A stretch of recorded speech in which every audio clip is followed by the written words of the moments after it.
வாய்ப்பை காலம் அவருக்கு தந்திருக்கிறது. தாம் பெற்ற பிள்ளைகள் அனைவரையும் நல்ல நிலைக்கு உயர்த்தி இருக்கிறார்.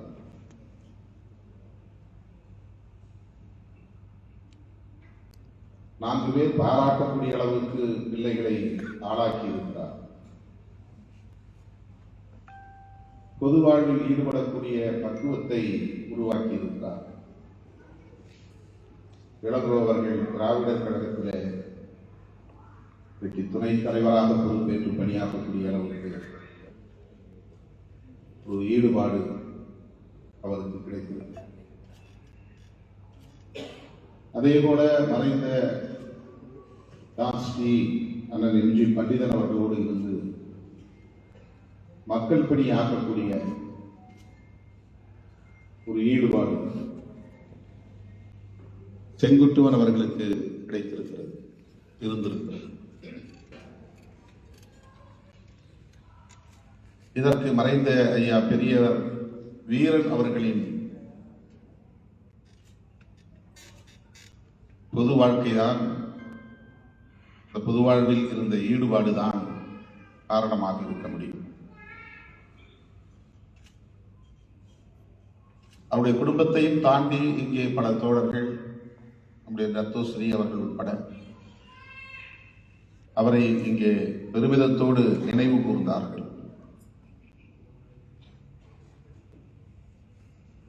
மங்கையர்க்கரசி சொன்னதை போல 90 வயதுக்கு மேல் வாழ்ந்திருக்கிறார் என்றால் அது ஒரு நிறைவாழ்வுதான். இறுதி மூச்சு வரையில் தாம் ஏற்றுக்கொண்ட அந்த கொள்கையில் அவரை பிடிப்போடு இருந்திருக்கிறார். அதனால்தான் இங்கே பெரியாரின் பெருந்தொண்டர் என்று போற்றக்கூடிய அளவுக்கான ஒரு நிலையை நாம் பார்க்கிறோம். மலேசிய மண்ணில் பெரியாரை தமது தலைவராக ஏற்றுக்கொள்கிற அளவுக்கு, அந்த அடிப்படையில் பிள்ளைகளை வளர்க்கிற அளவுக்கு அவரிடத்திலே ஒரு முதிர்ச்சி இருந்திருக்கிறது.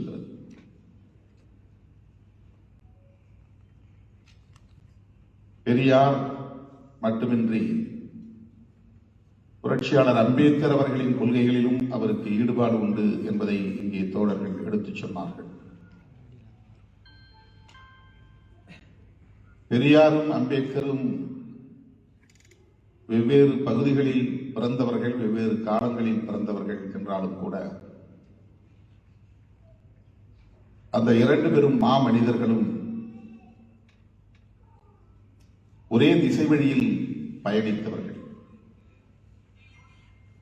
ஒரே கொள்கை கோட்பாட்டை ஏற்றுக்கொண்டவர்கள். அதனால்தான் அந்த காலச்சூழலில்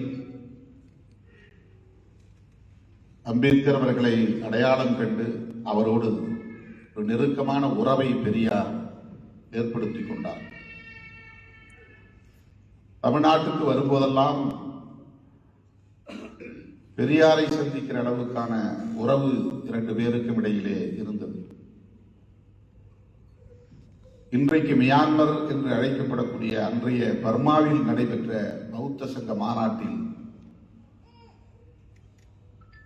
பெரியாரும் பங்கேற்க வேண்டும் என்று புரட்சியாளர் அம்பேத்கர் விரும்பினார். அங்கே இரண்டு பேரும் சந்தித்துக் கொண்டார்கள். அவர்கள் இருவரும் மியான்மரில் சந்தித்த வரலாறு நிகழ்ந்திருக்கிறது.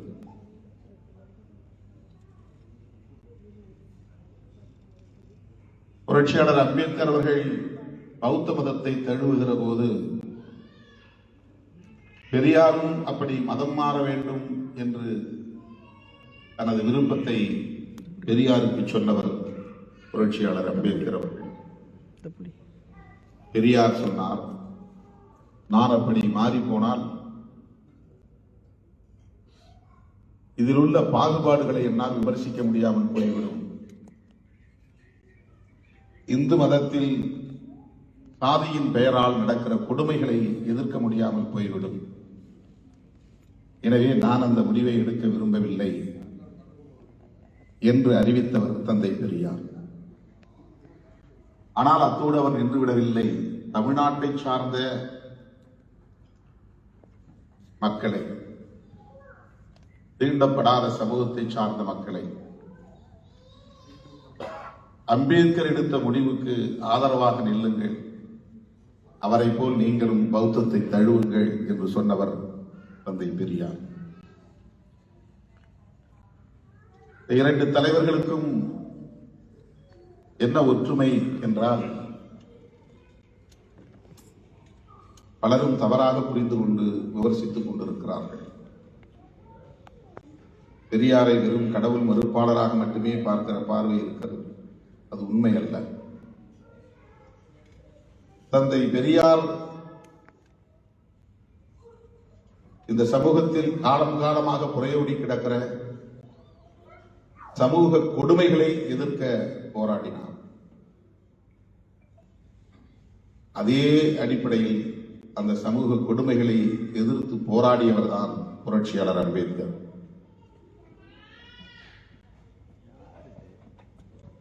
இரண்டு பேருக்கும் உள்ள வேறுபாடு, பெரியாருக்கு மொத்தமாக எந்த மதத்திலும் நம்பிக்கை கிடையாது. புரட்சியாளர் அம்பேத்கர் அவர்கள் பௌத்தத்தை நம்பினார், ஏற்றுக்கொண்டார். இதுதான் ஒரே வேறுபாடு. பெரியார் ஏன் கடவுள் மறுப்பை சொன்னார் என்றால், கடவுள் மீது உள்ள வெறுப்பால் அல்ல, அதுவல்ல அவருடைய முதன்மையான கொள்கை. அதை பற்றி அவருக்கு கவலை இல்லை. புரட்சியாளர் அம்பேத்கருக்கும் அதுதான். கடவுளை பற்றி எந்த கவலையும் அவருக்கு கிடையாது. ஆனால் அவர் கடவுளை பற்றி, கடவுளை மறுத்து பேசுகிற நிலைப்பாடு கிடையாது. கடவுளின் பெயரால் நடக்கிற அநீதிகளை கண்டித்தார் புரட்சியாளர் அம்பேத்கர். கடவுளின் பெயரால் நடக்கிற அநீதிகளை விமர்சித்தார் தந்தை பெரியார். சுயமாக சிந்திக்க விடாமல் இவர்களை அடிமைப்படுத்தி வைத்திருப்பதற்கு கடவுள் நம்பிக்கைதான் காரணம் என்று தந்தை பெரியார் கருதினார். அதனால்தான் நீ கடவுள் கடவுள் என்று அதிலேயே மூழ்கி கிடக்கிறாய், உன்னை ஏய்க்கிறவன் யார் என்று உன்னால் சிந்திக்க முடியவில்லை, நீ இந்த நிலைமைக்கு ஆளாகி கிடப்பதற்கு எது காரணம் என்று உன்னால் சிந்திக்க முடியவில்லை, இந்த சமூகம் எப்படி கட்டமைக்கப்பட்டிருக்கிறது என்பதை நீ ஆழ்ந்து சிந்திக்க தயாராக இல்லை, உன் ஏழ்மைக்கு காரணம் கடவுள்தான், உன் வறுமைக்கு காரணம் கடவுள்தான், உன் இழி நிலைக்கு காரணம் கடவுள்தான், உற்பிறவியில் செய்த பாவம்தான் இப்பிறவிலே இந்த நிலைமைக்கு ஆளாகி இருக்கிறோம் என்று நீ நம்புகிறாயே, அந்த நம்பிக்கை தான், அதுதான் மூட நம்பிக்கை. அந்த மூட நம்பிக்கைக்கு எது காரணமாக இருக்கிறது என்றால் கடவுள் நம்பிக்கை. நீ எதை பெரிதாக கருதுகிறாயோ அதையே நான் மறுக்கிறேன், என்னை ஒன்றும் கடவுள் செய்யாது பாருங்கள் என்று சாதாரண மக்களுக்கு தெரிவிப்பதற்காகத்தான் கடவுள் மறுப்பை பேசினார். இந்த கடவுள் நம் கண்ணை குத்திவிடும், இந்த கடவுள் நம்மை காப்பாற்றுவார் என்று நீ நம்புகிறாயே, அந்த கடவுளை நான் மறுக்கிறேன், என்னை கடவுள் கண்ணை குத்தி விடுமா பாருங்கள், குத்தாது. அந்த கடவுளை நான் மறுத்து விமர்சிக்கிறேன், எனக்கு ஒன்றும் நேராது என்று அவர் சொன்னதற்கு காரணம், அதன் மீது நம்பிக்கை வைத்து நீ உணர்ந்து கொண்டிருக்கிறாயே தவிர உன் பரம்பரை படிப்பறிவில்லாமல் போனதற்கு எது காரணம் என்று சிந்திக்கவில்லையே, உனக்கு நிலம் இல்லாமல் போனதற்கு என்ன காரணம் அதை நீ சிந்திக்கவில்லையே, உனக்கு வீடு இல்லாமல் போனதற்கு எது காரணம் என்று உன்னால் சிந்திக்க முடியவில்லையே, உன்னை தீண்டப்படாதவன் என்றும் சூத்திரன் என்றும் இழிவுபடுத்துகிறார்களே அதற்கு எது காரணம் என்று உன்னால் சிந்திக்க முடியவில்லையே. இப்படியெல்லாம் நீ சிந்திக்க கூடாது என்பதற்காகத்தான் கடவுள் மீது பாரம் போட்டு போன ஜென்மத்தில் செய்த பாவம் தான் இந்த ஜென்மத்தில் நீ இப்படியெல்லாம் கஷ்டப்படுகிறாய் என்று சொல்லி ஒரு கவனத்தை திசை திருப்புகிறார்கள். அது அல்ல உண்மை, நீ சிந்திக்க வேண்டும். இப்பகுத்தறிவோடு சிந்திக்க வேண்டும். எனவே கடவுளை நம்பாதே என்று கடவுள் மறுப்பு கொள்கையை எதற்காக சொன்னார் என்றால் சமூக கொடுமைகளை புரிந்து கொள்ள வேண்டும் என்பதற்காக சொன்னார். புரட்சியாளர் அம்பேத்கர் அவர்கள் அப்படி பிரச்சாரம் செய்யாமல் அவர் நேரடியாக இந்த மதத்தில் சொல்லப்படுகிற புராண கதைகள் எல்லாம் பொய்யானவை, புடை சுருட்டு, அதை ஏற்க வேண்டாம் என்று நேரடியாக கடவுள் மறுப்பு கொள்கையை பேசாமல் மதத்தின் மீதான விமர்சனங்களை முன்வைத்தார். இதுதான் அம்பேத்கருக்கும் பெரியாருக்கும் உள்ள வேறுபாடு. ஆனால் இரண்டு பேரும் ஒன்றை எதிர்த்தார்கள். என்னவென்றால் இதற்கு அடிப்படை காரணமாக இருப்பது ஒரு கோட்பாடு. அந்த கோட்பாட்டுக்கு உரிமை கோருகிறவர்கள் பார்ப்பனர்கள். அவர்களை எதிர்ப்போம் என்பதுதான் அவர்களின் நிலைப்பாடாக இருந்தது. எல்லா துறைகளிலும் அவர்களே ஆதிக்கம் செலுத்துகிறார்கள். அதிகாரம் அவர்களின் கைகளில் இருக்கிறது. ஆட்சி அவர்களின் கைகளில் இருக்கிறது. நீதிபதிகளாக இருக்கிறார்கள், ஐஏஎஸ் அதிகாரிகளாக இருக்கிறார்கள், ஆடிட்டர் ஜெனரலாக இருக்கிறார்கள்.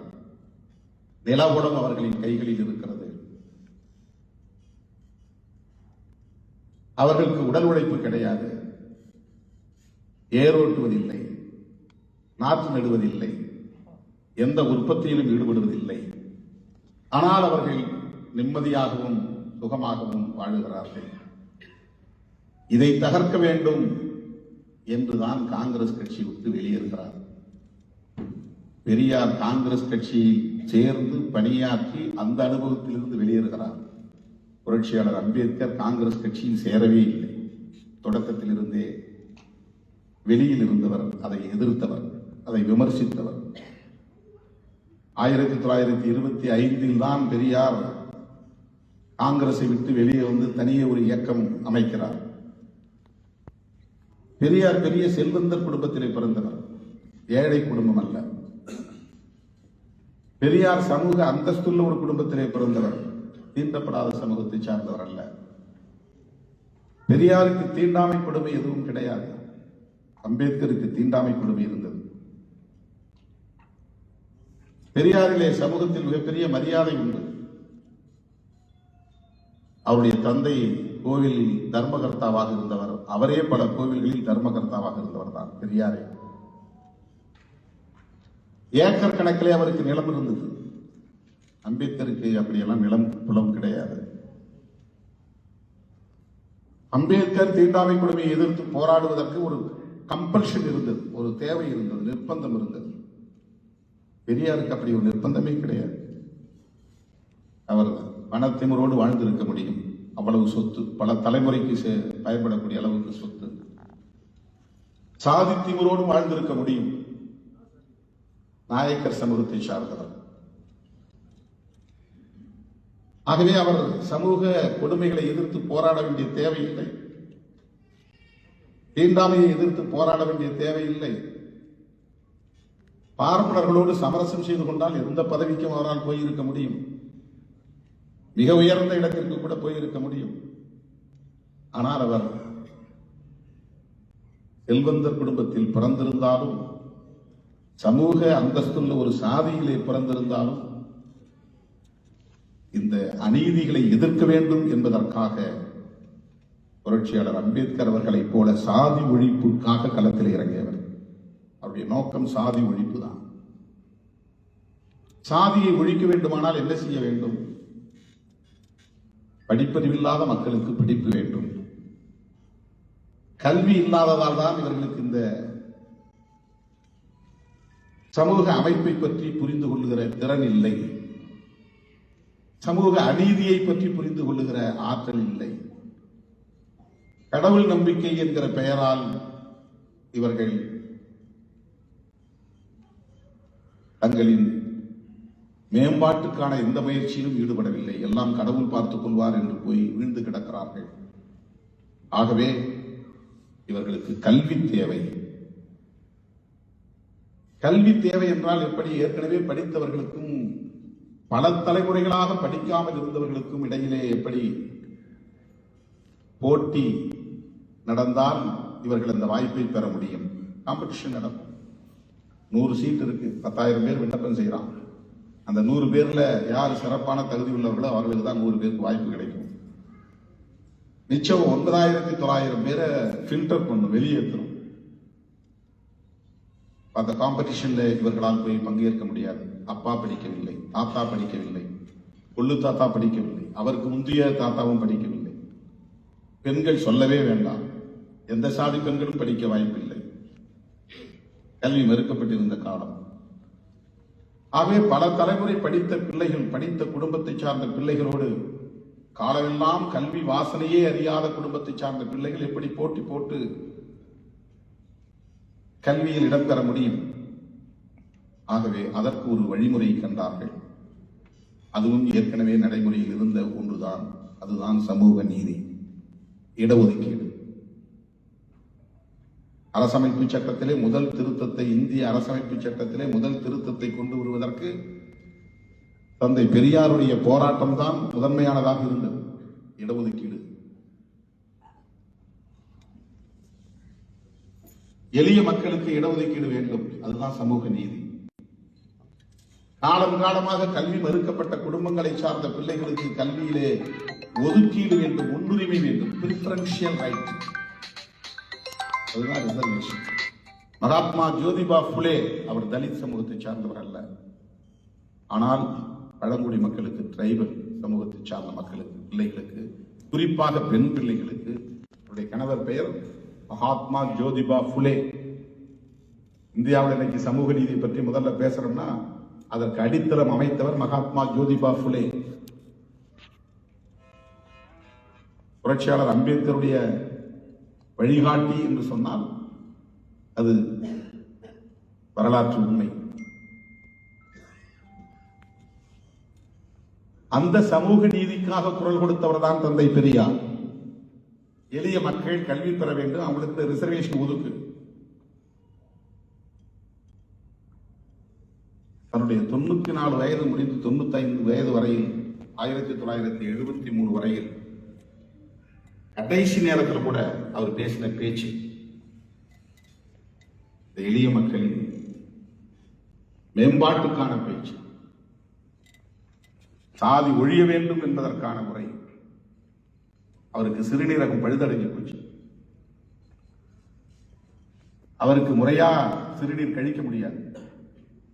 வயிற்றுல ஒரு துளை போட்டு டியூப் வச்சு ஒரு தனியா சிறுநீர் பைய ஒன்று கட்டி விட்டாங்க இடுப்புல. சொட்டு சொட்டா வடிஞ்சிட்டு அந்த பையோட தான் 94 வயசுல பயணம் பண்ணார், பிரச்சாரம் செய்தார். அவருடைய பிள்ளைகளுக்காக அல்ல, அவருக்கு எது பிள்ளை, அவருடைய வாரிசுகளுக்காக அல்ல. அவருடைய வாரிசுகள் சமூக அந்தஸ்து உள்ள வாரிசு, அவருடைய குடும்பத்தை சார்ந்த நாயக்கர். அவங்களுக்கு யாருக்கும் தீண்டாம கொடுமை கிடையாது.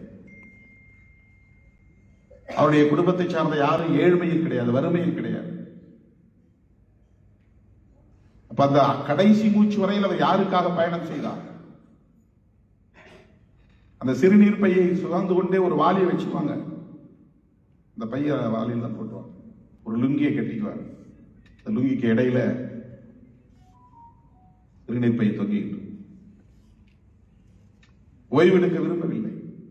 எனக்கு முடியல, 94 வயசாச்சு, நான் ஓய்வு எடுக்கிறேன்னு போய் முடங்கல. என்னை விட்டுருங்கன்னு அவர் சொல்லல.